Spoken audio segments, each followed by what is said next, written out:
Sommes-nous préparés à nous livrer au Seigneur en ce qui concerne son dessein, dans un abandon absolu, dans lequel, en accord avec lui, nous avons accepté de le laisser agir librement en nous, sans s'arrêter à rien pour nous faire entrer dans son dessein éternel, quel que soit le prix à payer?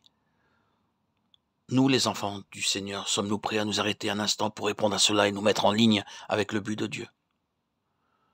Si nous regardons dans notre propre cœur en cet instant, et faisons-le, chacun d'entre nous pour sa part, pouvons-nous réellement dire que nous avons un désir sincère et fort d'être dans le dessein, dans le grand dessein éternel de Dieu?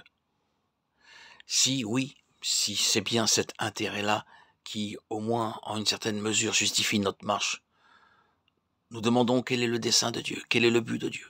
Et je pense pouvoir le définir de cette manière à côté de beaucoup d'autres. Nous pouvons dire que le dessein de Dieu, c'est d'avoir un jour un instrument dans lequel et par lequel sa gloire resplendira sur cet univers. Cela nous est montré par la Nouvelle Jérusalem qui descend du ciel d'auprès de Dieu, resplendissante de la gloire de Dieu. Sa lumière semblable à celle d'une pierre très précieuse, d'une pierre de jaspe, claire comme le cristal, resplendissant de la gloire de Dieu. Voilà le but que Dieu a en vue pour un peuple, qu'il soit dans un sens spirituel pour son univers d'intelligence spirituelle, ce qu'est le soleil pour cet univers, que les nations même marchent à sa lumière, qu'il n'y ait besoin ni de soleil ni de lune, puisqu'il n'y aura pas de nuit. Cela nous dit simplement que Dieu veut avoir un peuple plein de lumière, de la connaissance de la gloire de Dieu. Ce sera la fin.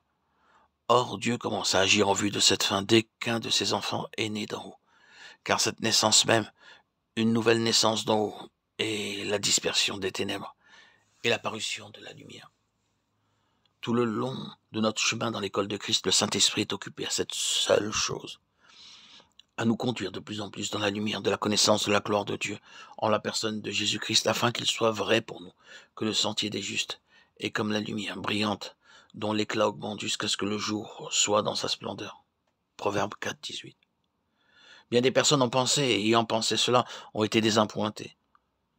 Que ce passage voulait dire que le chemin devient de plus en plus facile, de plus en plus brillant, plus riant à mesure que nous avançons.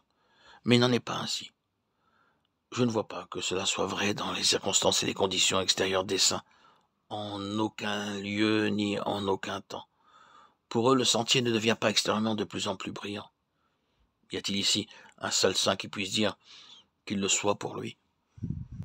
Chers auditeurs, chères auditrices, si nous avançons réellement sous le gouvernement de l'Esprit, nous pourrons affirmer de la façon la plus forte que, intérieurement, la lumière grandit. Le sentier devient de plus en plus brillant. Nous voyons et nous voyons et nous voyons. C'est le dessein de Dieu.